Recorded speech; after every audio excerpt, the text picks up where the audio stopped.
அருட்பெருஞ்சோதி அருட்பெருஞ்சோதி தனிப்பெரும் கருணை அருட்பெருஞ்சோதி. எல்லா உயிர்களும் இன்புற்று வாழ்க, வள்ளல் மலரடி வாழ்க வாழ்க, கொல்லாபருதம் குவளை எல்லாம் ஓங்குக, நல்லோர் நினைத்த நலம்பெறுக, நன்றி நினைத்த எல்லோரும் வாழ்க இசைந்து. உலக மக்களே, அறிவார்ந்த அன்பர்களே, ஆண்மநேய ஒருமைப்பாடுடைய அன்பர்களே, வல்லற்பமான நமக்கு அருளிய திருவுட்பாவிலிருந்து அருட்பெருஞ்சோதி ஆண்டவருடைய திருவிளையாடல்களையும் அருட்பெருஞ்சோதி ஆண்டவருடைய மகனாக வல்லற்பெருமான் அவர்கள் எப்படி இந்த பூலோகத்திற்கு வருவிக்க உற்றார் என்பதையும், சுத்த சன்மார்க்க நெறிகளை உலக மக்களிடையே எப்படி வல்லற்பெருமான் அவர்கள் போதித்தார் என்பதையும், அவர் ஏன் பூலோகத்திற்கு வருவிக்க உற்றார் என்ற காரணங்களை எல்லாம் திருவருட்பாவின் பாடலின் மூலமாக நாம் பார்த்து கொண்டிருக்கிறோம். அருட்பெருஞ்சோதி ஆண்டவர் ஏற்கனவே இந்த பிரபஞ்சத்தில் தோன்றிய 4 யுகங்களிலுமே தோற்றுவித்து, கிரேத யுகம், திரேத யுகம், துவாபர யுகம், கலியுகம் 4 யுகங்களிலுமே உருவாக்கி, அந்த யுகங்களிலே அதாவது ஆட்சி செய்யக்கூடிய தலைவர்களை உருவாக்கி, பிரம்மன், திருமால், ருத்திரன், மகேஸ்வரன், சதாசிவம் போன்ற தலைவர்களையும் உருவாக்கி, இந்திரனையும் உருவாக்கி, அவர்களுக்கு ஏற்றபடி தொழிலையும் கொடுத்து, படைத்தல், காத்தல், அழித்தல், மறைத்தல், அருளல் என்ற தொழில்களையும் கொடுத்து இந்த பிரபஞ்சத்தை இயக்க வைத்தார்கள். இந்த யுகங்களுக்கு, ஒவ்வொரு யுகங்களுக்கும் ஆயுள் காலம் உண்டு. அந்தந்த யுகத்திலே தோன்றிய தலைவர்கள் மதங்களையும் சமயங்களையும் மார்க்கங்களையும் உருவாக்கி விட்டார்கள்.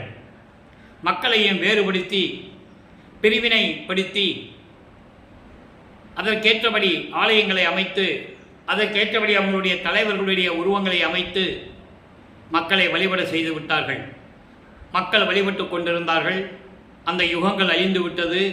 அந்த யுகங்களிலே தோன்றிய சமயங்கள், மதங்கள், மார்க்கங்களும் அழிந்து விட்டது. அதை மக்களிடம் யாரும் சொல்லாமல் விட்டதனால் அது தொடர்ந்து கொண்டிருக்கிறது. காலங்காலமாக மக்களிடையே இந்த பழக்க வழக்கங்கள் எல்லாம் தொடர்ந்து கொண்டிருக்கிறது. இந்த மார்க்கங்கள்லாம் முடிந்தவுடனே அருட்பெருஞ்சோதி சுத்த சன்மார்க்கத்தை உருவாக்குகிறார். அந்த சுத்த சன்மார்க்கத்தை தன் மகனிடம் கொடுத்து, தன் மகனை இந்த பூலோகத்திற்கு ஒரு தாயின் வழியாக வருவிக்க செய்து,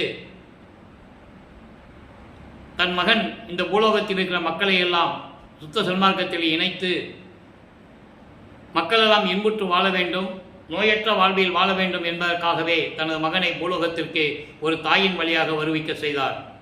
ஏன் ஒரு தாயின் கருவறையிலே இருக்க செய்து தனது மகனை வருவிக்க செய்தார் என்றால், தனது மகனை ஒரு மரத்துக்கடியிலேயோ இல்லை ஒரு கடல் மேல், நீரின் மேலேயோ எப்படியோ ஒரு இடத்தில் வருவிக்க செய்திருந்தால் அந்த கொள்கைகளை மக்களிடம் சொல்ல முடியாது. மக்களோடு மக்களாக இருக்க வேண்டும், மக்களோடு மக்களாக உலாவ வேண்டும் என்ற நிலையில்தான் தனது மகனை வருவிக்க செய்தார் என்பதையும், இரண்டாவது, தனது மகனை திடீரென்று ஒரு இடத்திலிருந்து தோற்றுவிக்க செய்தால் இந்த உலக மக்களெல்லாம் தாய் தந்தையர் இல்லாதவன் என்ற ஒரு பழிச்சொல்லை தன் மகனுக்கு ஏற்படுத்தி விடுவார்கள் என்ற காரணத்திற்காகத்தான் ஒரு தாயின் வழியாக வருவிக்க செய்தார் என்ற நிலையை திருவருட்பாவிலிருந்தே பார்த்து கொண்டிருக்கிறோம். புராணங்களிலும் காவியங்களிலும் இதிகாசங்களிலும் ஏற்கனவே இந்த நிலைகள் எல்லாம் உண்டு. நண்பர்களை, ஏற்கனவே நான் கூறியிருக்கிறேன், திருவருட்பாவை பற்றி பேசும்போது மற்ற நூல்களையோ புராணங்களையோ பற்றி நான் பேசுவதில்லை. ஆனால் ஒரு சில இடங்களில் சில கருத்துக்களை சொல்ல வேண்டிய கடமை இருக்கிறது. உதாரணத்திற்கு கர்ணனை எடுத்துக்கொண்டால், அவன் வாழ்கின்ற வரைக்கும் ஒரு குறிப்பிட்ட காலம் வரையிலும் தாய் தந்தர் தெரியாதவன், தாய் தகப்பனுடைய பெயர் தெரியாதவன் என்ற நிலையில் அவனுக்கு ஒரு அவமானமாக ஒரு சூழ்நிலை ஏற்பட்டது அல்லவா? அதே போல தனது மகனுக்கு ஏற்பட்டுவிடக்கூடாது. அந்த ஒரே காரணத்திற்காகவும் உலக மக்களிடையே உலாவ வேண்டும் என்பதற்காகவும் தான் ஒரு தாயின் கருவறையிலே இருக்க வைத்து வருவிக்க விட்டார் என்பதை இங்கே நான் குறிப்பிட கடமைப்பட்டிருக்கிறேன். அந்த வகையிலே அருட்பெருஞ்சோதியுடைய திருவிளையாடல் 1/1/1823 தொடங்குகிறது. தனது மகனை, செல்வப்பிள்ளை என்று பெயரிட்ட தனது மகனை, அவரே தன் அருளால் ஒரு ஆண்மகனை பெற்றெடுத்து செல்வப்பிள்ளை என்று வளர்த்து கொண்டிருக்கிறார். அந்த மகனை இந்த பூலோகத்திற்கு வருவிக்க செய்ய வேண்டும். அதன் அடிப்படையிலே சிதம்பரம் அருகிலே இருக்கின்ற மருதூர் என்ற கிராமத்திலே வசித்து கொண்டிருந்த, சைவ குலத்தில் வாழ்ந்து கொண்டிருந்த ராமையா பிள்ளை சின்னையம்மர்களுடைய இல்லற வாழ்க்கையில் தனது மகனை வருவிக்க செய்தார். அதனுடைய திருவிளையாடலாம் நம்ம ஏற்கனவே பார்த்துட்டோம். நம்ம தினமும் சொல்லிகிட்டு இருந்தால் நம்ம மற்ற விஷயங்கள், விளக்கங்கள் சொல்ல முடியாது. அப்போது இந்த நிலையில் 5/10/1823 ஆண்டு 1/1/1823 ஆண்டு அவருடைய திருவிளையாடலை தொடங்கி தனது மகனை அந்த தாயின் கருவறையிலே இருக்க செய்கிறார். 5/10/1823 ஆண்டு சரியாக 9 மாதங்கள் 4 நாட்கள் கழித்து நமது பிள்ளை பெருமான் அவர்கள் இந்த பூலோகத்திற்கு வருவிக்க உற்றார். இந்த பூலோக மண்ணை தொடும்போது பிரம்மன், திருமால், ருத்திரன், மகேஸ்வரன் போன்ற பதத்தலைவர்களும் தேவர்களும் முனிவர்களும் ரிஷிகளும் நமது பிள்ளை பெருமான் அவர்களை, நமது குழந்தை இறைவனை எங்களை எல்லாம் ஆளப்போகும் அருள்கடலை என்று சொல்லி வாழ்த்தி வரவேற்கிறார்கள், மலர் தூவி வணங்குகிறார்கள். இதெல்லாம் இறைவனுடைய திருவிளையாடல் என்பதை நாம் பார்த்துவிட்டோம். அதன் பிறகு நமது பிள்ளை பெருமான் அவர்கள் 5 மாத குழந்தையாக இருக்கும்போது சிதம்பரத்திலே ஒரு திருவிழாவிற்கு அழைத்து செல்லுகிறார்கள். அங்கே இறைவனுடைய திருவிளையாடல் நடக்குது. அருட்பெருஞ்சாண்டவர் தன் மகனுக்கு வெட்ட வெளியாக காட்டுகிறார், தன்னுடைய சுயரூபத்தை காட்டுகிறார். இதை பார்த்து நமது குழந்தை இறைவன் மகிழ்கிறார், சிரிக்கிறார். இந்த நிலைகள் தொடர்ந்து கொண்டிருக்கும் போது ராமையா பிள்ளை அவர்களுடைய குலதெய்வமான ராமலிங்கேஸ்வரர் கோயில் பின்னலூர் என்ற கிராமத்திலே இருக்கிறது, மருதூர் பக்கத்திலே இருக்குது. அங்கே போய் தன் மகனுக்கு சைவ சம்பிரதாயப்படி மொட்டை போட்டு காது குத்தி கடுக்கான் போட்டு ராமலிங்கம் என்று பெயர் வைக்கிறார்கள். உலகையிலே அவருக்கு வைத்த பெயர் ராமலிங்கம். சில மாதங்கள் கழித்து ராமையா பிள்ளை அவர்கள் இறந்தவுடனே இதை ஏன் தினமும் முன்னுரையாக கூறுகிறேன் என்றால், அருட்பெருஞ்சோதி ஆண்டவர் 1/1/1823 ஆண்டிய தொடங்கிய திருவிளையாடலை 30/1/1874 ஆண்டுகள் வரை 51 ஆண்டுகள் திருவிளையாடல் செய்து கொண்டிருக்கிறார். இதை 8 ஆண்டுகளாக பிரிக்கிறார். 6 48, கடைசி 3 வருஷம்தான் மேட்டுக்குப்பத்தில் இருக்கின்ற சித்தி உலகத்தில் நடந்த திருவிளையாடல்கள். இப்போ இந்த ஒவ்வொரு 8 ஆண்டுகளிலும் இறைவனுடைய திருவிளையாடலை மக்களுக்கு சொல்ல வேண்டும். அப்போது அவர்கள் காலமான உடனே, ராமையா பிள்ளை அவர்கள் இறந்த உடனே இந்த சின்னையம்மையார் அவர்கள் 5 குழந்தைகளை அழைத்து கொண்டு, ஏற்கனவே அவங்களுக்கு உலகியலிலே பிறந்த குழந்தைகள் 4 பேர் உண்டு. 2 ஆண் பிள்ளைகள், 2 பெண் பிள்ளைகள். அவர்கள் உலகியலிலே பிறந்தவர்கள். 5ஆவதாக வருவிக்க உற்ற நமது குழந்தை இறைவனுடைய மகன், இறைவனுடைய திருவிளையாடலால் இது நடந்தது என்பதை நாம் ஏற்கனவே தெளிவாக பார்த்துவிட்டோம்.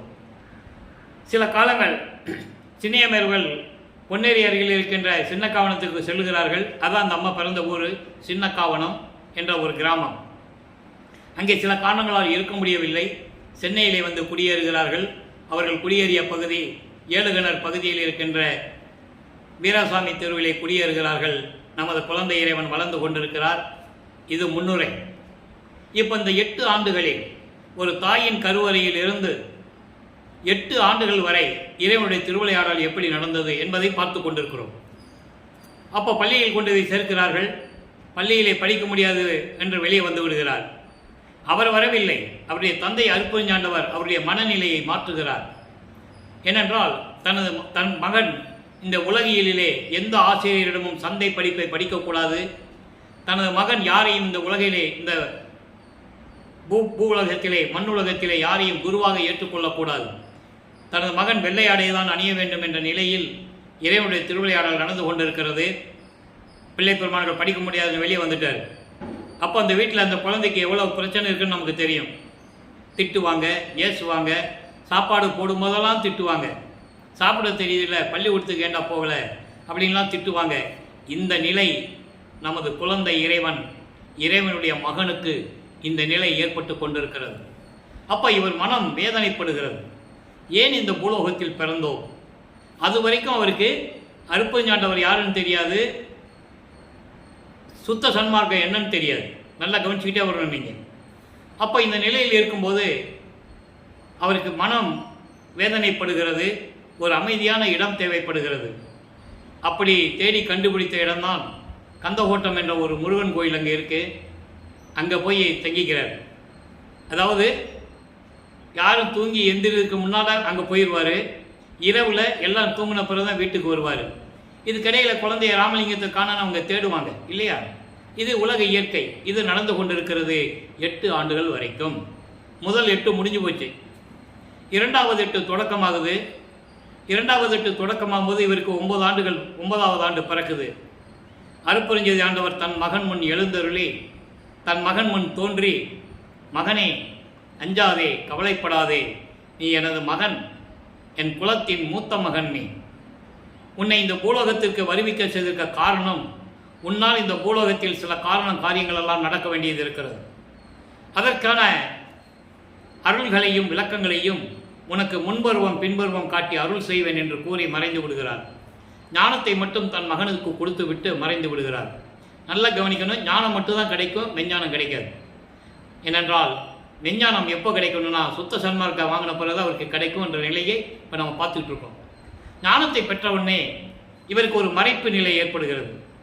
மறைப்பு நிலை என்பது இவர் எப்படி விண்ணுலகத்திலே சுத்த சிவஞான வெளியிலே அங்கே இருக்கின்ற சத்தியஞான சபையிலே தன் தந்தையுடனும் தாய் சிவகாமி வெளியுடனும் எப்படி இருந்தார் என்பதையும், அப்புறம் இந்த தாயின் கருவறையிலே ஏன் வந்தார், எப்படி வந்தார் என்ற நிலைகளையும், சிதம்பரத்திலே தனது தந்தை சுயரூபமாக காட்டிய நிலைகளையும் அப்போ அவருக்கு தெரியாது. மறைப்பு நிலை இறைவன் கொடுத்துடுறார், மகனுக்கு கொடுத்துடுறார். சுத்த சன்மார்க்கத்தை வாங்கின பிறகு தான் சொல்லுவார். நல்லா புரிஞ்சுக்கணும் இறைவனுடைய திருவிளையாடலை. அப்போ அந்த மறைப்பு நிலை ஏற்பட்ட உடனே காலங்காலமாக சைவ சமயத்தின் தலைவனாகிய சிவபெருமானை வணங்கி கொண்டிருக்கிறார்கள். சைவ சமயத்தின் தலைவன் இவரும் சைவ சமயத்திலிருந்து வருவிக்கு விட்டதனால் சிவபெருமானை இறைவனாக ஏற்றுக்கொள்ளுகிறார். இறைவனாக ஏற்றுக்கொண்டு சைவ சமயத்தின் அடையாளமாகிய திருநூரை பூசிக்கொண்டு உத்தராட்சமணியை கழுத்திலே மாட்டிக்கொண்டு நமச்சிவாயா சிவாய நம ஓம் சிவாயா சிவசிவாய் என்ற மந்திரங்களை சொல்லி சிவபெருமானை வழிபட்டு கொண்டிருக்கிறார். நல்லா கவனிச்சுக்கிட்டே வரணும். நீங்கள் அப்போ அவர் இருந்தது உண்மைதான். அவர் வருவிக்க விட்டு 203 ஆண்டுகள் முடிஞ்சு போன நிலையில் கூட அதே நிலையை தான் பேசிகிட்டு இருக்காங்க. சுத்த சன்மார்க்கத்தை வாங்கினதையோ இவர் அந்த சைவ நிலையை கடைபிடிக்க வேண்டியதில்லை என்று சொன்னதையோ யாரும் சொன்னதில்லை. அப்போ சிவபெருமானை வழிபட்டு கொண்டு சரியை கிரியை யோகம் என்ற 12 நிலைகளில் தன்னை அறியாமலேயே கடந்து கொண்டிருக்கிறார். சரியை என்பது தன்னை, அதாவது தனக்கு பிடித்த ஒரு தலைவனை மனதில் வைத்து உருவகப்படுத்தி சிலை வழிபாடு, உருவ வழிபாடு செய்வது. கிரியை என்பது அந்த உருவத்திற்கு மந்திரங்களை சொல்லி வேள்வி வளர்த்து செய்வது, யோக நிலையிலிருந்து செய்வது. இந்த முன்னாங்க 12 நிலைகளும் சைவ சமயத்துக்கு உரியது. அதாவது சைவ சமயம் மட்டும் இல்லை, சமயங்களுக்கு உரியது. சமயங்கள் மதங்கள் மார்க்கங்களுக்கு உரியது இந்த 12 நிலைகள். அப்போ இந்த நிலைகளில் இருக்கும்போது சிவபெருமானை வேண்டுகிறார், பாடுகிறார். பாடல்கள் பாடுகின்ற ஆற்றலை பெற்றுக்கொள்ளுகிறார். எந்த ஆசிரியரிடம் கற்றுக்கொள்ளவில்லை. நல்லா கவனிக்கணும். இதை ஏன் மறுபடியும் நான் சொல்கிறேன்னா, இந்த புராணங்களிலும் காவியங்களிலும் இதிகாசங்களிலும் ஏற்பட்ட நிலைகளை எல்லாம் உலக மக்களுக்கு சொன்னார்கள்.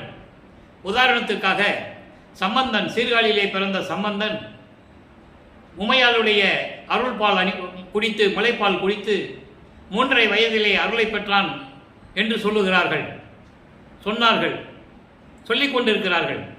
உண்மை. அதே நேரத்தில் வல்லப்பமானுடைய அருள்நிலையை யார் சொன்னது? இப்போ நம்ம அதை விளக்கமாக பார்க்க போகிறோம். அப்போது இறைவனுடைய அருளை பெற்ற பிறகு பாடல் பாடுகின்ற பாடலை ஞானத்தை பெற்றுக்கொள்ளுகிறார். 1ஆம் திருமுறை உருவாகிறது.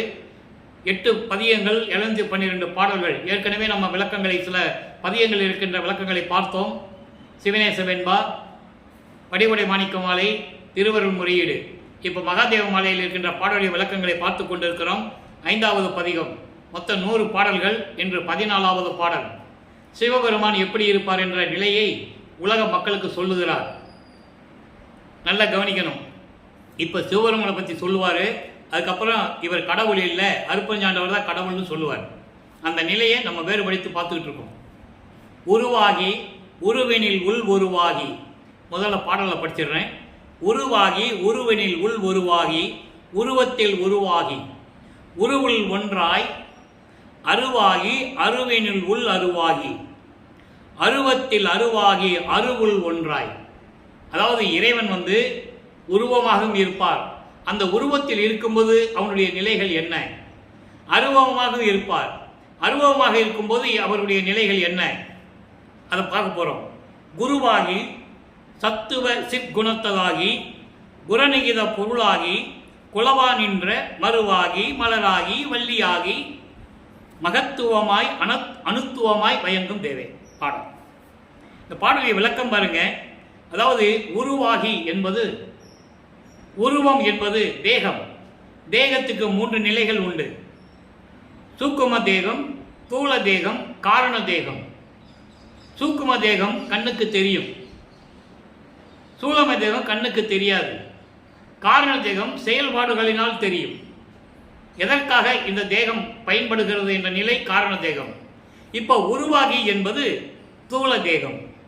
அந்த உருவினில் உள் உருவமாகி சூக்கும தேகம், அது சூக்கும தேகம். உருவத்தில் உருவாகி காரண தேகம். இப்படி 3 தேகங்களாகி சூக்கும தேகம், ஸ்தூல தேகம், காரண தேகங்களாகி அந்த உருவினில் ஒன்றாய் எல்லாவற்றையும் சேர்ந்த தேகமாக, ஸ்தூலமாக, ஸ்தூல தேகம், சூக்கும தேகம், காரண தேகமாக இவை எல்லாமும் ஒன்றாகவும் ஆகி, ஸ்தூல தேகமாக தனியாக சொல்றாரு, சூக்கும தேகம் தனியாக சொல்றாரு, காரண தேகம் தனியாக சொல்றாரு. இது 3 தேகங்களே ஒன்றாகவும் இருக்கிறாரு அப்படின்னு சொல்றாரு. அப்படி ஆகி அருவாகி அருவமாக இருப்பார். அதே போல அருவனில் உள் அருவமாகி, அருவத்தில் அருவாகி அருவுள் ஒன்றாய். இது அருவமான நிலையில் இருக்கும்போது யாரும் இந்த தேகம் சொல்ல முடியாது. அருவமாக இருக்கும்போது தேகம் இந்த தேகத்தில் இருக்குன்னு சொல்ல முடியாது, உணர்வினால் உணர முடியும்.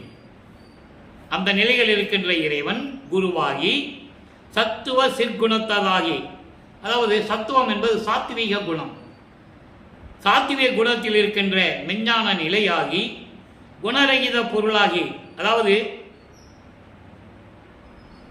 எந்த விதமான வேறுபாடு இல்லாத குணங்கள் பெற்ற பொருளாகி குலவா நின்ற மறுவாகி, அதாவது நம்மை சுற்றி இருக்கின்ற நிலைகளை எல்லாம் சொல்லுகிறார். அதாவது மறுவாகி, ஒரு கொடி இருக்கு, அந்த கொடியிலே ஒரு மலர் இருக்கு. அப்ப அந்த மலருக்கு மனம் உண்டு, கொடியிலே இருக்கிற மனம் உண்டு. அதே போல மனம் உள்ளதாகவும் அந்த கொடியிலே மலர்ந்த மலராகவும் அந்த கொடியாகவும், அதாவது மலரும் மனமும் வரக்கூடிய காரணமாக இருக்கின்ற கொடி. கொடி இருந்தால் தானே மலர் பூக்கும், பூ பூக்கும், பூ பூத்தால் தானே மனம் இருக்கும். அப்படி கொடியாகி மலராகி மனமாகி பிரபஞ்சம் முழுவதும் மனம் வீசிக்கொண்டிருக்கின்ற மகத்தான நிலையில் இருக்கின்ற இறைவன் சிவபெருமான். இதுதான் இந்த பாடலுடைய பொருள். 3 தேகங்களையும் சொல்லி 3 தேகங்களாகவும் இருக்கின்றவர், அதே நேரத்தில் 3 நிலைகளில் அருவமாக இருக்கின்றவர். அப்போ அருவமாக இருக்கின்றவரும் கூட கொடியாகி மலராகி மனமாகி இப்படி பல நிலைகளில் இருக்கின்ற இறைவன், பிரபஞ்சம் முழுவதும் மனம் வீசிக்கொண்டு அருள் மனம் வீசிக்கொண்டிருக்கின்ற இறைவன், அப்படிப்பட்ட இறைவன் சிவபெருமான் அப்படின்னு சொல்றாரு. இப்போ 9வது ஆண்டிலிருந்து 12 ஆண்டுகளுக்குள் சிவபெருமானை பற்றி சொல்றாரு. நல்லா கவனிச்சுட்டே வரணும். சுத்த சன்மார்க்கத்தை வாங்கின பிறகு அருட்பெருஞ்சோதி ஆண்டவர் எந்த நிலையில் இருக்கிறார், இது தேவையில்லை. இப்போ 13வது ஆண்டு பிறந்த உடனே அவர் மனம் திருவொற்றியூருக்கு போக சொல்லுகிறது, மனம் தூண்டி விடுகிறது அவரை. நான் ஏற்கனவே சொன்னது போல அவரை மனம் தூண்டி விடுகிறது என்று சொல்வதை விட அருட்பெருஞ்சாண்டவருடைய திருவிளையாடல் அங்கே நடக்குது. மனதை தூண்டி விடுகிறார், எனது மகனை திருவொற்றியூருக்கு அழைத்து செல் என்று. அந்த 13வது ஆண்டில் நமது குழந்தை இறைவன் கால் வலிக்க நடந்து ஏழுகணர் பகுதியிலிருந்து திருவொற்றியூருக்கு கால் வலிக்க நடந்து செல்லுகிறார். இறைவனை போற்றி வணங்கி அருளை பெற வேண்டும் என்பதற்காக அங்கே போறாரு. அங்கே இருக்கிற சிவபெருமான் பேர் தியாகராஜ பெருமான். தியாகராஜ பெருமானை உருகி உருகி பாடுகிறார். எந்த விதமான பலனும் இல்லை.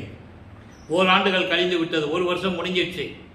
அடுத்த வருஷம் 14வது வருஷம் திருமலை வாயிலுக்கு போகிறாரு. அங்கே போனால் ஒருவேளை அங்கே இறைவன் இருந்த அருளை வாங்கிடலாமல் அங்கே போகிறாரு.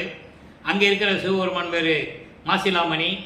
மாசிலாமணி மாசிலாமணி மனம் உருகி பாடுவார். எந்த விதமான பதிலும் இல்லை.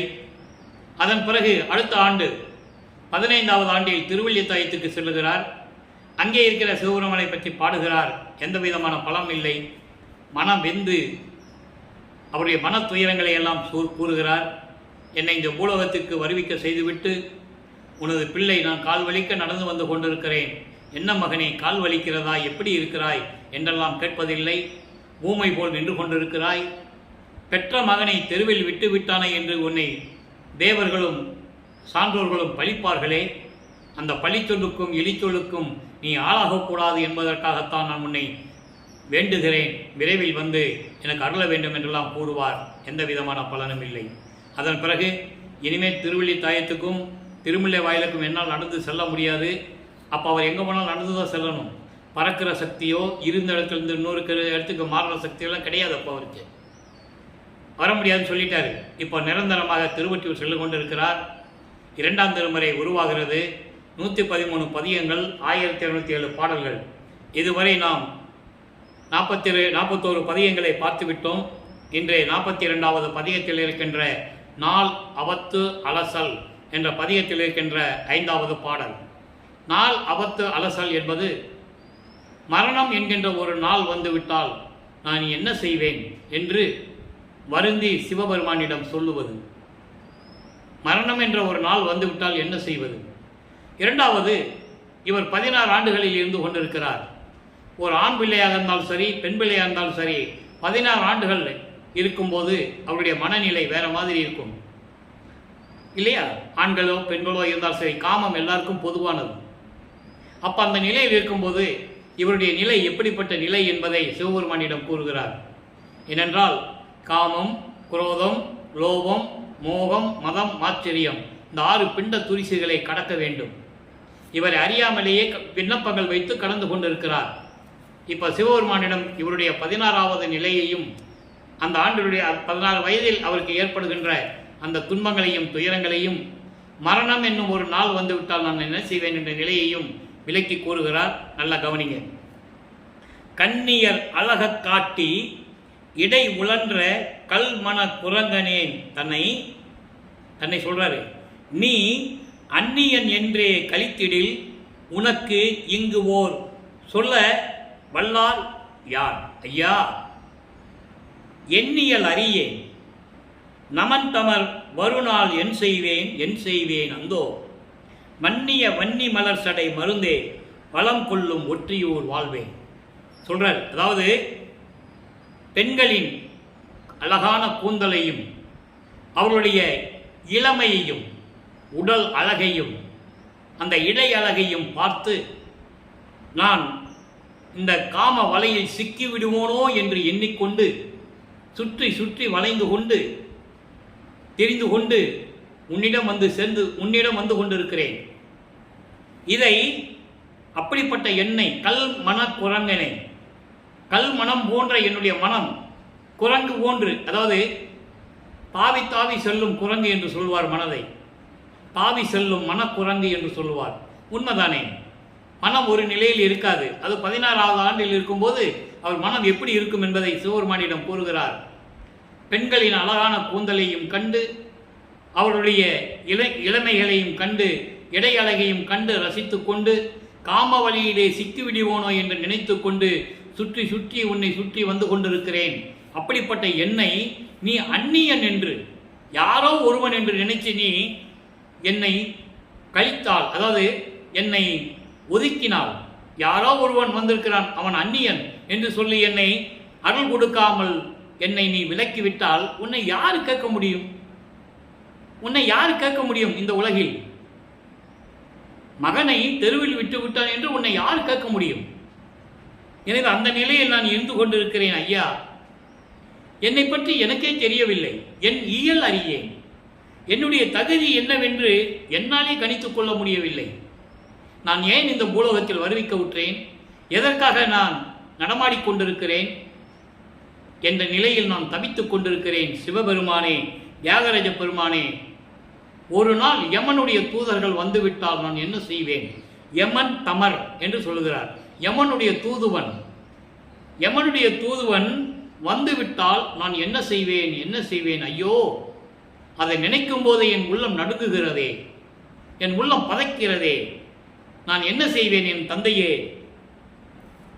அழிவில்லாமல் நிலையான அருளை கொண்ட இறைவனே, வன்னி மலரை சடையில் சூடிய இறைவனே, அதாவது கொன்றை மலர்களை சடையில் சூடிய இறைவனே, பூஞ்சோலைகளும் நீர்நிலைகளும் செழித்து ஓங்குகின்ற தென்னம் தோப்புகளும் நிறைந்த திருவொற்றியூரில் இருக்கின்ற இறைவனே, விரைவில் வந்தனுக்கு நீ அருள வேண்டாமா? என்னை தெருவில் விட்டுவிட்டு இந்த காம வழியில் சிக்க வைத்து என்னை வேடிக்கை பார்ப்பது உனக்கு அழகா? உன் அருளுக்கு அழகா? உன் மரபுக்கு அழகா? ஒரு தந்தைக்கு அழகா என்றெல்லாம் இறைவனிடம் வேண்டுகிறார். இந்த நிலை இருக்கும்போது நமது பிள்ளை பெருமான் அவர்கள் 16 ஆண்டுகளில் இருந்து கொண்டிருக்கிறார். அதப்போ நம்ம பார்த்துக்கிட்டு இருக்கோம். நிறைய விளக்கங்கள் இருக்கு. நம்ம 6-8 பார்க்கணும். ஏற்கனவே அருட்பெருஞ்சோதியுடைய திருவிளையாடல்கள் என்ற பதிவிலே 400 வீடியோ நம்ம போட்டிருக்கோம். இன்னும் சில விளக்கங்கள் நம்ம சொல்ல வேண்டியது இருக்கிறது.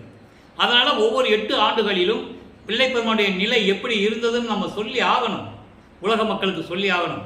இது என் தந்தை எனக்கு இட்ட கட்டளை. அதற்காகத்தான் தமிழ் இலக்கணம் தெரியாத என்னை, தமிழ் இலக்கியம் இலக்கணம் தெரியாத என்னை ஆட்கொண்டு இந்த 6000 பாடல்களுக்கும் 6 திருமுறைகளுக்கும் எனக்கு விளக்கம் கொடுத்து உங்களிடம் பேச வைத்துக் கொண்டிருக்கிறார். அந்த கட்டளையை நான் நிறைவேற்றி ஆக வேண்டும். 5 ஆண்டுகள் நான் சொல்லிவிட்டேன். நம்ம யூடியூப்பில் எல்லாமே இருக்கு. நீ 3 ஆண்டுகள் நான் சொல்ல வேண்டிய பாக்கி இருக்கிறது. அதை முடித்தால் இந்த பிறவி பயனை நான் அனுபவித்து விட்டேன், அடைந்து விட்டேன் என்று பூரிப்பாக சொல்லிக்கொள்ள நான் விரும்புகிறேன். இப்போ இந்த 16 ஆண்டுகள் வரைக்கும் வல்லற்பமானவர்கள் இந்த நிலையில் இருந்து கொண்டிருக்கிறார். திருவொற்றியூருக்கு போக வேண்டியது, அங்கேயே படுத்துக்கிட வேண்டியது, அங்கேயே எல்லாம் தூங்கின பிறகு வீட்டுக்கு வர வேண்டியது, சில நேரங்களில் வராமலேயும் அங்கேயே இருந்துருவார். ஏன்னா அவர் மனம் சரியில்லையே. வீட்டுக்கு வந்தால் திட்டுவாங்க. இறைவனுடைய மகன்னு இவர் வெளியே சொல்லவும் முடியாது, சொல்லவும் கூடாது. இந்த நிலையில் அவர் இருந்து கொண்டிருக்கிறார். சரி, இப்போ 8 ஆண்டுகள் முடிஞ்சிருச்சு. 8 ஆண்டுகள் 16 ஆண்டுகள் அவருடைய நிலையை நம்ம தெரிஞ்சுக்கிட்டோம். இன்னும் நிறைய, அதாவது 3வது எட்டில் எப்படி இருந்தார், 4வது எட்டில் எப்படி இருந்தார் நம்ம பார்க்க போகிறோம்.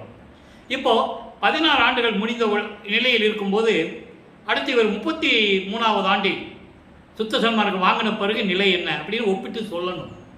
அப்போ தான் மக்களுக்கு புரியும். ஏன்னா இது வரைக்கும் 203 ஆண்டுகளாகியும், வருவிக்கவுற்று 203 ஆண்டுகளாகியும், வல்லப்பெருமான் அவர்கள் இறைவனாகி 153 ஆண்டுகளாகியும் வல்லப்பெருமானை பற்றிய உண்மையான நிலை இதுவரை யாரும் கூறவில்லை. பொதுப்படையாக பேசினார்கள். மருதூரில் சின்னியம்மருக்கு ராமையாவுக்கு பிள்ளையா பிறந்தார், 5வது பிள்ளையா பிறந்தார், அந்த அம்மா 6வது மனைவி பிள்ளையா பிறந்தார், அதுக்கப்புறம் சிதம்பரம் கூட்டு போனாங்க. இப்படி ஒரு கதை மாதிரி ஒரு விளக்கமாக சொல்லுவாங்க. நம்ம அதுக்குள்ளே போக வேண்டாம். இறைவன் சொன்ன விளக்கத்தை நம்ம சொல்லி ஆகணும் மக்கள்கிட்ட. இப்போ சுத்த சன்மார்க்கத்தை பெற்ற பிறகு இறைவன் யார்? சிவபெருமான் சைவ சமயத்தின் தலைவன். ஒவ்வொரு சமயத்துக்கும் தலைவன் இருக்கிறான். வைஷ்ணவ சமயத்தின் தலைவன் திருமால், கௌபாரத்தின் தலைவன் முருகன், காணாபத்தியத்தின் தலைவன் விநாயகன், சத்கம் அந்த சமயத்தின் தலைவி அம்மை, சௌரம் சூரியன். இப்படி ஒவ்வொரு சமயங்களுக்கும் தலைவன் உண்டு. மதங்களுக்கும் தலைவர்கள் உண்டு, மார்க்கங்களுக்கும் தலைவர்கள் உண்டு. ஆனால் சுத்த சன்மார்க்கத்தின் தலைவன் இறைவன். அந்த தலைவர்கள் எல்லாம் மனிதர்களால் வந்தவர்கள், இறைவனால் அனுப்பப்பட்ட தூதுவர்கள். ஆனால் சுத்த சன்மார்க்கத்தின் தலைவன் இறைவன் என்பதை இங்கே கூறுகிறார். நல்ல கவனிங்க. அதாவது மாற்றை அளந்து அறிந்திலம் என்று, மாற்றை அதாவது அளந்து அறிந்திலம் என்று அருமறை ஆகமங்கள் வலுத்த வேதங்கள் எப்படி வணங்குதான் முதல்ல பாடலில் சொல்லிடுறேன், அப்புறம் விளக்கம். மாற்றை அளந்து அறிந்திலம் என்று அருமறை ஆகமங்கள் வலுத்த மணிமன்று ஓங்கி வயங்கும் அருள் பொன்னை. இறைவனை தங்கம் என்று சொல்லுவார்கள். அந்த தங்கத்தை எத்தனை விதமாக சொல்றார் பாருங்க. இறைவன் தங்கமான இறைவன், பொன்னான இறைவன், பொன் போன்று ஒளிர்ந்து கொண்டிருக்கின்ற, ஒளிர்ந்தன மின்னிக் கொண்டிருக்கின்ற இறைவன் என்று சொல்லுவதை எத்தனை பொண்ணுன்னு சொல்றாருன்னு பாருங்க. அருள் பொன்னை, ஆற்றல் மிகும் பெரும் பொன்னை. பொன் என்பது இறைவன். அதை அப்படி பிரித்து சொல்றாரு. ஐந்தொழிலும் புரியும் அரும் பொன்னை, எந்தன்னை ஆண்ட செல்லும் பொன்னை, தேற்றமிகும் பதம் பொன்னை, செம்பொன்னை, ஞான சிதம்பரத்தை விளங்கி, ஞான சிதம்பரம் அண்டர்லைன், அது முக்கியமாக விளக்கணம் தரணும். ஞான சிதம்பரத்தை விளங்கி வளர் சிவமயமாம் பொன்னை, காற்று அனல் ஆகாயமெல்லாம் கலந்த வண்ண பொன்னை, கண்டுகொண்டேன் கனிந்து கொண்டேன் கலந்து கொண்டேன் கழித்தே. 32 ஆண்டுகள் சென்னையிலே சைவ சமயத்தில் இருக்கும்போது இறைவனுடைய நிலை எந்த நிலையும் அவருக்கு கிடைக்கவில்லை. சிவபெருமானை இவர் தெருவில் பார்த்து ஓடுவார். அடுத்த 8ல் நம்ம பார்க்க போகிறோம். அதை 3வது 8 வரும்போது வல்லப்பமானவருக்கு 24 ஆண்டுகள் இருக்கும்போது 1847ஆம் ஆண்டு திருவொற்றியூரில் தெருவில் வல்லப்பமான பார்த்து பயந்து சிவபெருமான் ஓடுறாரு.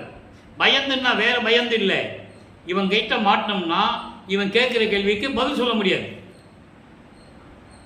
இவன் பெரிய இடத்து பிள்ளை, இவன் இவங்கிட்ட மாட்டினோம்னா இவன் கேட்குற கேள்விக்கு பதில் சொல்ல முடியாது. நீ ஏன் உன் உருவத்தில் வந்தெல்லாம் என்னை ஆட்டி படைச்சிட்டு இருக்கேன்னு கேட்பான். அப்பா இவங்கிட்ட நம்ம மாட்டக்கூடாதுன்னு பயந்து தெருவழியா சிவபெருமான் ஓடுவார். இவரும் பின்னாலே ஓடுவார், ஓட்டத்தை பிடிக்க முடியாது. அப்போ அங்கே இருக்கிறவங்க இவரை பற்றி என்ன சொன்னாங்க, என்ன விளக்கங்கள்லாம் நம்ம நிறைய பேச வேண்டியிருக்கு, சுருக்கமாக சொல்கிறேன். அப்போ இப்படிப்பட்ட இறைவனை இப்போ என்ன சொல்கிறாரு, நான் பார்த்துட்டேன், என் தந்தையை பார்த்து விட்டேன், கண்டு கொண்டேன், கனிந்து கொண்டேன், உள்ளம் உருகிடுச்சு. எனக்கு தந்தையை பார்த்த உடனே உள்ளம் உருகிடுச்சு, தந்தையோடு கலந்து கொண்டேன் பேரின்பத்துடன் என்று சொல்கிறாரு. இப்போ எப்படிப்பட்ட இறைவன், மாற்றை அழந்து அறிந்திலம் என்று அருமறை ஆகமங்கள் வலுத்த, அதாவது உன்னை தவிர வேறு தெய்வம் யாரும் இல்லை, உன்னை தவிர வேறு கடவுள்கள் யாரும் இல்லை. எங்களுக்கு அதெல்லாம் தெரியாது, நீ தான் இறைவன் கூட எங்களுக்கு தெரியாது. ஆனால் மற்ற தெய்வங்கள் கடவுளர்கள் இல்லை, உன்னை தவிர வேறு யாரும் எங்களுக்கு தெரியாது, நீதான் எங்களுக்கு கடவுள் என்று வேதங்களும் ஆகமங்களும், வேதங்கள் என்பது ரிக் வேதம், யசுர் வேதம், சாம வேதம், அதர்வண வேதம், இந்த 4 வேதங்களும் ஆகமங்களும், ஆகமங்கள் நூல்கள் 28, இந்த நிலைகள் எல்லாம் வணங்க. என வேதங்கள் சிவபெருமானை வழிபட்டதில்லை. அந்த விளக்கம் நான் ஏற்கனவே நிறைய கொடுத்துட்டேன். அப்போதான் இறைவனை தேடுது வேதங்கள். ரிக்கு வேதம் இந்திரனை பற்றி இந்திரனை புகழ்ந்து பாடுவது, இந்திரனை வணங்குவது. யசூர் வேதம் சிறு தெய்வங்களை பற்றி பாடுவது, வணங்குவது. சாம வேதம் அதற்கு வழிபாட்டு முறைகள், பரிகார முறைகள்லாம் செஞ்சு வழிபடுவது. அதர்வண வேதம் பிரம்மனை பற்றி வழிபடுவது. இந்த வேதங்கள் உண்மையான கடவுளை தேடுகின்றன. அப்போதான் அதுக்கு உணருது உண்மையான இறைவன் யாருன்னு வேதங்கள் உணர்ந்து கொள்ளுகின்றன. அப்போதான் சொல்லுது, உன்னை தவிர வேறு யாரும் எங்களுக்கு கடவுளாக தெரியவில்லை, இதுவரையில் நாங்கள் வேற நிலையில் இருந்து விட்டோம் என்று வேதங்களும் சிவநெறி நூல்களும் வணங்க வணங்க. அப்படிப்பட்ட இறைவன் எங்க இருக்கிறாரு, மணிமன்று ஓங்கி வயங்கும் அருள் பொன்னை, அருளோடு விளங்கி கொண்டிருக்கின்ற சுத்த சிவஞான வெளியில் இருக்கின்ற சத்தியஞான சபையில் விளங்கி கொண்டிருக்கின்ற அருட்பெருஞ்சோதி ஆண்டவரை, பொன்னை என்று சொல்வது இறைவன், அருளோடு விளங்கி கொண்டிருக்கின்ற இறைவன் அருட்பெருஞ்சோதி ஆண்டவரை, ஆற்றல் மிகும் பொன்னை, எல்லா அருள் வல்லமைகளையும் பெற்றுக் கொண்டிருக்கின்ற இறைவனை, ஐந்தொழில் புரியும் அரும் பொன்னை. நல்லா புரிஞ்சுக்கணும். இது விளக்கங்கள் சொல்லணும்னா நம்ம 1 மாதம் சொல்லணும். எனக்கு தான் நேரம் பற்றவில்லை, எவ்வளவோ பேசணும்னு நினைக்கிறேன். அதனால தான் விளக்கங்களை சுருக்கி நான் சொல்லிகிட்டு இருக்கேன். இந்த ஐந்தொழில் புரியும் அரும்பொன்னை. அப்போ நான் இதுக்கு முன்னால் 5 தொழில் செஞ்சது யாரு? பிரம்மன், திருமால், ருத்திரன், மகேசன், சதாசிவம். இந்த 5 தொழில், படைத்தல், காத்தல், அழித்தல், மறைத்தல், அருளல், இந்த 5 தொழில்களையும் இவங்களை செய்ய சொல்லி கட்டளை இட்டவர் அருட்பெருஞ்சாண்டவர். அவங்களுக்கு ஆயுள் காலம் முடிந்து விட்டது, செயல் காலம் முடிந்து விட்டது, செயலிழந்து விட்டார்கள், பதவிகள் பறிக்கப்பட்டது. பதவிகள் பறித்து தன்னுக்குள்ளே வச்சுக்கிட்டாரு, 5 தொழிலை செஞ்சுக்கிட்டு இருக்கிறாரு. ஏன்? மகன் வளரணும், மகனை பூலோகத்தில் 51 வருஷம் உலாவ விடணும், அவன் சைவ நெறியில் இருக்கணும், சிவபெருமான வழிபடணும், அப்புறம் சிவபெருமான பொய்ன்னு சொல்லணும், அந்த சைவ சமயத்தை பொய்ன்னு சொல்லணும். பாடல் உண்டு, ஞானசரியில் உண்டு, பொறித்த மதம் சமயம் எல்லாம் பொய்யே, மதங்களும் சமயங்களும் பொய். எந்த நிலையை சொல்றார் பாருங்க. அப்போ சிவம் ஒன்றே பொருள் என கண்டறிமின் அவற்றில் புகுதாதீர். சமயங்களையும் மதங்களுக்குள்ள நீங்க போக வேண்டாம், அருட்பெருஞ்சாண்டவர் கடவுள்னு சொல்லுவாரு. அந்த கடவுளை இங்க சொல்றாரு.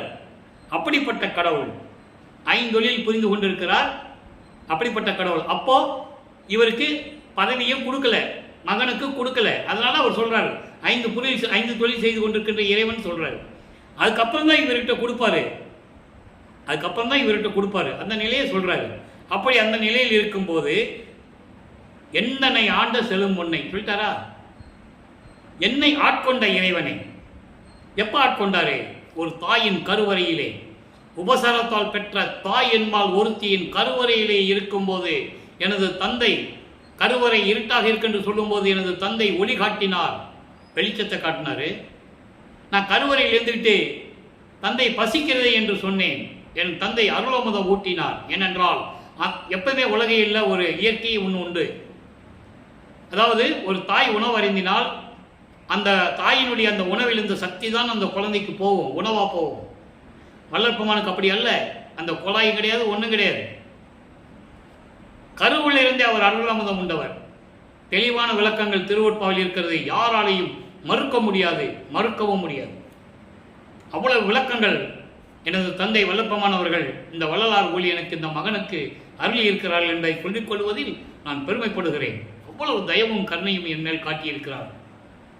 இது யார் சொன்னது? மக்கள்கிட்ட. ஆக பசிக்குதுன்னு சொல்லும்போது கருவறையில் போய் மகனுக்கு அருளமுதம் ஊட்டுகிறார் இறைவன். இறைவனுடைய திருவிளையாடல் நடக்குது. காத்து வரலைன்னு சொல்றாரு அப்பா கிட்ட. தென்றல் காற்று வீசுகிறார் தன் மகனுக்கு. மகன் கருவறையிலே மகிழ்ந்து கொஞ்சி மகிழ்ந்து விளையாடுகிறார் அருட்பெருஞ்சாண்டவர். பாடல் உண்டு, விளக்கங்கள் உண்டு. ஆக அதான் சொல்றாரு, என்னை ஆண்ட கருவறையிலே என்னை ஆண்டு, அதன் பிறகு 5 மாத குழந்தையிலே சிதம்பரத்திலே என்னை ஆண்டு, அங்கதான் சுயரூபத்தை காட்டி, அதுக்கப்புறம் 9வது ஆண்டில் என்னை ஆண்டு எனக்கு மறைப்பு நிலையை கொடுத்து மறப்பு நிலையை கொடுத்து பாடல் உண்டு. என்னுடைய மறைப்பு நிலையும் மறப்பு நிலையும் விலக்கி விட்டாயே என்று கூறுவார். 32 ஆண்டுகள் தன் மகனை சைவ நிலையிலே இருக்க வைத்து, அதன் பிறகு 33வது ஆண்டிலே ஆண்டு, இவ்வளவு நிலைகள் இருக்கிறது. அதான் சொல்றாரு, என்னை ஆண்ட செரும்பொன்னை தேற்றமிகும் பசும் பொன்னை, ஒளி பொருந்திய சுத்தமான தங்கமாக இருக்கின்ற இறைவனை, அப்படிப்பட்ட இறைவனை ஞான சிதம்பரத்தை விளங்கி வளர் சிவமயமா பொன்னை. ஞான சிதம்பரம் என்பது, நீங்கள் சிதம்பரம் சொன்ன உடனே இங்கே சிதம்பரம் ஊரு அந்த சிதம்பரத்தில் நடராஜனை நினைச்சிடக்கூடாது. நீங்கள் ஞான சிதம்பரம் என்பது அங்கே சுத்த சிவஞான வெளியில் இருப்பது. சுத்த சிவஞான வெளியில் இருக்கிற ஞான சிதம்பரம் சத்திய ஞான சபை. உத்தர ஞான சிதம்பரம் வடலூரிலே இருப்பது. நல்லா புரிஞ்சுக்கணும் நீங்க. உத்தர ஞான சிதம்பரம் வடலூர், அங்கே இருக்கின்ற சத்திய ஞான சபை. ஞான சிதம்பரம் என்பது அங்கே சுத்த சிவஞான வெளியில் இருக்கின்ற சத்திய ஞான சபை. அந்த சபையை தான் மக்கள் அங்கே வந்து போக முடியாது இல்லையா, இவர் போயிடுவார். ஒரு நொடிக்கு ஒரு தடவை போயிட்டு வந்துடுவார். என்ன அப்படின்பாரு, நினைக்கிறதுக்குள்ள அங்கே போயிடுவார். ஆனால் இங்கே மக்கள் அப்படி போக முடியாதுல்ல. அந்த மக்களுக்காக அந்த சத்திய ஞான சபை எப்படி இருந்ததோ அதே மாதிரி இங்கே கட்டினார். அதுக்கப்புறம் அது சீரமைச்சு புறணப்பு அமைச்சு சில இதெல்லாம் மாற்றி மாற்றி அமைச்சிட்டாங்க. அதை நமக்குள்ளே போக வேண்டாம், அந்த விளக்கத்துக்குள்ளே. அப்போ இந்த நிலையில் அப்படி ஞான சிதம்பரம் என்பது அது. அங்கே அருளோடு விளங்கி கொண்டிருக்கின்ற அருட்பெருஞ்சோதி ஆண்டவரை காற்று அனல் ஆகாயமெல்லாம் கலந்த வண்ண பொன்னை, 5 பூதங்களை அடக்கி ஆண்டு கொண்டிருக்கின்ற இறைவன். நிலம், நீர், நெருப்பு, காற்று, ஆகாயம், 5 பூதங்களை எல்லாம் கலந்து ஆண்டு கொண்டிருக்கின்ற இறைவனை கண்டு கொண்டேன், கனிந்து கொண்டேன், கலந்து கொண்டேன், கழித்தே. அப்படிப்பட்ட என் தந்தையை அருட்பெருஞ்சாண்டவரை கண்டு கொண்டேன். பேரின்பமாக உள்ளம் உருகியவுடன் உள்ளத்துடன் நெகிழ்வோடு நான் கலந்து கொண்டேன், பேரின்பத்தோடு இருந்து கொண்டிருக்கிறேன் என்று கூறி நமக்கு பாடலை அளிக்கிறார்கள். ஆக எந்த நிலையில் அவர் 32 ஆண்டுகள் சைவ நிலையில் இருந்தார், அதன் பிறகு அது தேவையில்லை, உலக மக்களுக்கு சுத்த சன்மார்க்கம் தான் இனிமேல் தேவை, மீதியெல்லாம் அழிந்து விட்டது, சாம்பலாகி விட்டது என்றெல்லாம் கூறுவார். அப்படிப்பட்ட நிலைகளை புராணங்களையும் காவியங்களையும் இதிகாசங்களையும் எரித்து அந்த சாம்பலை நஞ்சைக்கும் புஞ்சைக்கும் உரத்துக்கு பயன்படுத்தினாலே உபயோகப்படாதான் அப்படியெல்லாம் சொல்லுவார். பாடல் உண்டு. இதை ஏன் சொல்லுகிறார் என்றால், சுத்த சன்மார்க்கத்தின் நிலையை மக்கள் உணர்ந்து கொள்ள வேண்டும். அதெல்லாம் அழிந்து விட்டது என்ற நிலையை சொல்லியும் இன்னும் கேட்கவில்லை என்ற ஆதங்கம் அவருக்கு உண்டு இறைவனுக்கு. ஆக அந்த நிலையில் இருக்கிறார். இந்த நிலையை இன்னொரு பாடல் சின்ன விளக்கம் நான் சொல்லிதான் ஆக வேண்டும், நேரம் கடந்து கொண்டிருக்கிறது. அந்த பாடலை சொல்லாவிட்டால் இன்று சொன்ன விளக்கம் பூர்த்தி ஆகாது. அதை நீங்கள் நல்லா கவனிச்சிடணும். நான் வேண்டுமென்றோ நேரத்தை கடக்கவோ வீணாக நேரத்தை காலகழிப்பதோ எனது நோக்கமல்ல. அதை நீங்கள் புரிஞ்சுக்கணும். இப்போ இந்த விளக்கம் பாருங்கள். 112வது மெய்யருள் வியப்பில் 5வது பாடல், அதாவது 2ஆம் திருமுறையில் 5வது பாடல் சிவபெருமானை பற்றி சொல்கிறது. அந்த பதிகத்தில் 42வது பதிகத்தில், 6ஆம் திருமுறையில் 42வது பதிகத்தில் 5வது பாடலை அருட்பெருஞ்சாண்டவரை பற்றி சொல்கிறது. மெய்யருள் வியப்பில் 5வது பாடல் ஒன்று இருக்கு. இந்த விளக்கம் சொன்னாதான் இன்னைக்கு சொன்ன விளக்கம் பூர்த்தி ஆகும். கேளுங்க, நல்லா கேளுங்க. எனது உடலும் உயிரும் பொருளும் நினதல்லவோ, எந்தாய் எனது தந்தையே இதனை பெருக என நான் இன்று சொல்லவோ, என்னைக்கு நான் உங்ககிட்ட சொல்லிட்டேன், எனது உடல் பொருள் ஆதி அத்தனையும் உன்னது. உன்னது இல்லையா? உன்னது தானே. என்னதா? இல்லை, உன்னது. இதை நான் சும்மா சொல்லிக்கிட்டே இருக்கணுமா? தந்தையே, இன்னைக்கு கூட நான் இது சொல்லணுமா? இருந்தாலும் சொல்கிறேன் அப்படின்னு சொல்கிறார். இருந்தாலும் நான் இதை சொல்லிட்டேன். சின்ன வயதில் என்னை ஆண்ட திரட்டி நினைக்குதே சிந்தை. என்ன அழகா சொல்றார் பாருங்க. அங்க என்னை ஆண்ட பெரும் பொன்னைன்னு சொல்லுவாரு, இங்க சொல்றார் பாருங்க, சின்ன வயதில் என்னை ஆண்ட திரட்டை நினைக்குதே சிந்தனை, நினைக்க நினைக்க கண்ணீர் பெருகி உடம்பை நனைக்குதே. நீ எனது மகன் என்று சொல்லி இந்த பூலோகத்திலே ஒரு தாயின் கருவறையில் இருக்க வைத்து வெளியே வருவிக்க செய்து விட்டாய். அதன் பிறகு நீ என்னிடம் வந்தாயா? சிவபெருமானை ஆட்டி படைத்து எனது மகனை சைவ சமயத்தில் இருக்கவை என்று சொல்லி அவன் மூலமாக எனக்கு துன்பங்களையும் துயரங்களையும் கொடுத்து கொண்டு நான் சைவ சமயத்தில் இருந்து கொண்டிருந்தேன். அதன் பிறகு 9வது ஆண்டிலே தானே வந்து என்னை ஆட்கொண்டாய். அதன் பிறகு 27வது ஆண்டில் என்னை ஆட்கொண்டு, மகனே, தனக்கோடி என்ற பெண்ணை நீதான் திருமணம் செய்ய வேண்டும், அதை திருமணம் செய்தால் அந்த பெண்ணிற்கு விமோசனம் கிடைக்கும் என்று சொன்னாய். நான் திருமணம் செய்து கொண்டேன். இப்படி நிறைய விஷயங்களை சொல்லுவாரு. அதனால நான் சுருக்கமா சொல்றேன். என் சின்ன வயதில் என்னை ஆண்ட திறத்தை, அந்த அருள் வல்லமையை நினைக்கும் போது, என் மனம் நினைக்கும் போது கண்களில் நீர் பெருகி இந்த உடம்பை நினைத்து நான் ஆனந்தமாக இருக்க காரணமாகிவிட்டாய் அல்லவா என் தந்தையே, இறைவனே என்று சொல்லி இந்த பாடலை முடிக்கிறார். எனவே இறைவனுடைய அருளை பெற்ற பிறகு, தன் தந்தையுடைய அருளை பெற்ற பிறகு மகனுடைய நிலை என்ன என்பதை பார்த்து விட்டோம். எனவே வல்லற்பெருமான் அவர்கள் 16 ஆண்டுகள் வரைக்கும் அந்த நிலையிலே 1824ஆம் ஆண்டிலிருந்து 40 ஆண்டுகள் வரைக்கும் இருந்த நிலையை மட்டும் இப்போ பார்த்துருக்கோம். இன்னும் நிறைய விஷயங்கள் இருக்கு. ஒவ்வொரு 8 ஆண்டுகளிலும் எப்படி வல்லற்பெருமான் இருந்தார் என்பதை நம்ம பார்க்க போறோம். ஆக 16 ஆண்டுகளுக்கு இருந்த நிலையை ஒப்பிட்டு பார்த்து சுத்த சன்மார்க்கத்தை வாங்கின பிறகு அவருடைய நிலை என்ன? இறைவனுடைய மகன் அவர். சித்தி வளாகத்திலே தான் பிரிந்த சக்தியை, தன் சக்தியிலே ஒரு கூறு, ஒரு பகுதியை மகனாக உலாவ விட்டார் 51 வருஷம். திருப்பி அந்த சக்தியோடு போய் இணைந்து கொள்கிறார். இறைவன் ஒருவனே என்ற நிலை இருக்க வேண்டும். சுத்த சன்மார்க்க நெறி, இறைவன் ஒருவன், அவன் தீப வடிவில் இருக்கின்றான், ஒளி வடிவில் இருக்கின்றான் என்ற நிலையை உலக மக்களுக்கு சொல்ல வேண்டும் என்பதற்காக மகனை தன்னோடு இணைத்துக் கொண்டார் அருட்பெருஞ்சோதி ஆண்டவர். இருவரும் அருட்பெருஞ்சோதி ஆண்டவர் தான், ஒரே நிலையில் இருக்கின்றவர் என்ற நிலையை புரிந்து கொண்டு, அன்பர்களே, நீங்கள் இறைவனை வணங்கி அருட்பெருஞ்சோதி அருட்பெருஞ்சோதி தனிப்பெருங்கனை அருட்பெருஞ்சோதி மகாமந்திரத்தை சொல்லி இறைவனுடைய அருளையும் செல்வங்களையெல்லாம் பெற்று நீங்கள் சைவ நெறியில் இருக்க வேண்டும். கொலையும் தவிர்த்து ஜீவகானிய ஒழுக்கத்தில் இருந்து இறைவனை வணங்கி எல்லா செல்வங்களையும் பெற்றுக்கொண்டு இந்த வையகத்தில் நீங்கள் பல்லாண்டு வாழ வேண்டும், நோயற்ற வழியில் வாழ வேண்டும், மரணமில்லா பரிவாழ்வில் வாழ வேண்டும் என்று எனக்கு இறைவனை கொடுத்த தயவையும் கருணையும் அடிப்படையில், என் தந்தை வள்ளலார் ஊழியன் என்ற அடிப்படையில் உங்களை வணங்கி வாழ்த்து விடைபெறுகிறேன். நன்றி, வணக்கம்.